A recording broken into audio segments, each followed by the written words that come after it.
Good morning, dear students. Today I am going to explain the third part, that is part C of reflection of light. This is spherical mirror, image formation and their uses. So we have the first topic is spherical mirror.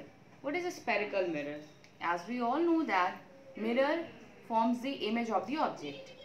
A spherical mirror, if the reflecting surface is a part of a sphere, if the image is formed by the mirror which is in the shape of sphere or the part of sphere, a spherical mirror is made by taking a part of a sphere. Sphere means a circle. There are two type of spherical mirror. First is concave and the other is convex. These mirrors are the part of a sphere. For example, we have this sphere.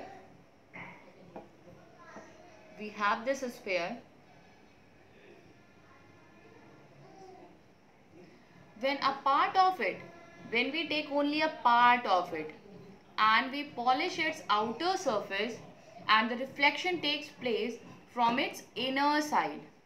When the reflection takes place from its inner surface, then it is called the concave mirror.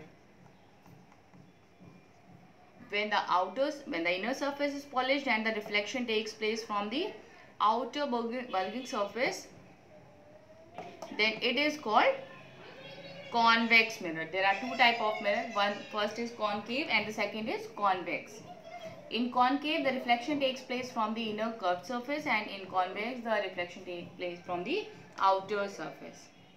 Next, we have some terms related to the spherical mirror. I am going to explain it on the basis of the concave mirror. We have this sphere.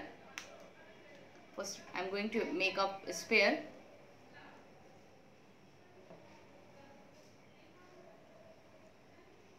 This is the sphere. When we take a part of a sphere, in this sphere we have number of things, like we have its center C, its radius R.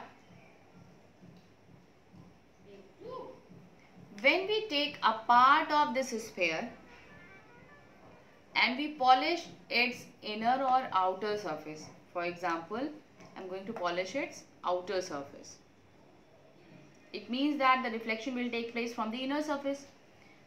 The center of the sphere whose mirror is a part is called center of curvature.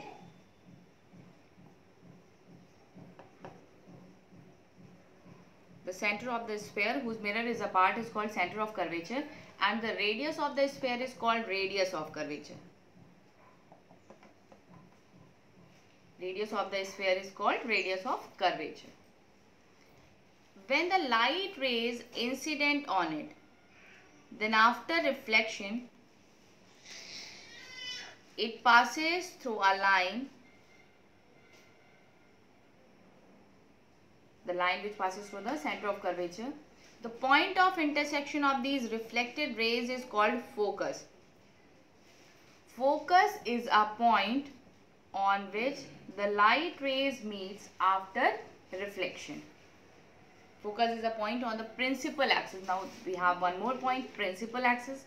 The axis, imaginary line which divides the mirror into two equal parts, is called principal axis. This is the principal axis. Principal axis. It divides the mirror into two equal parts. This is the imaginary line.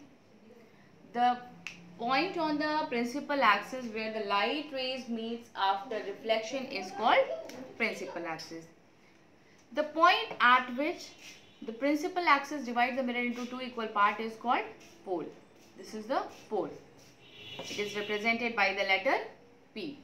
So we have some terms. The first is center of curvature. Center of the sphere whose mirror is a part is called center of curvature.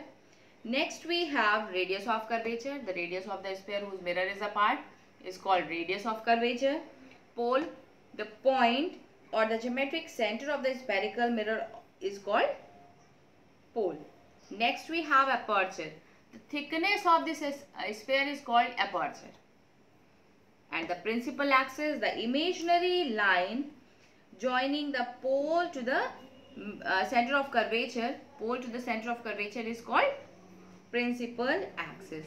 And the focus is a point on which the light rays parallel to the principal axis meets after reflection. Next we have focal length.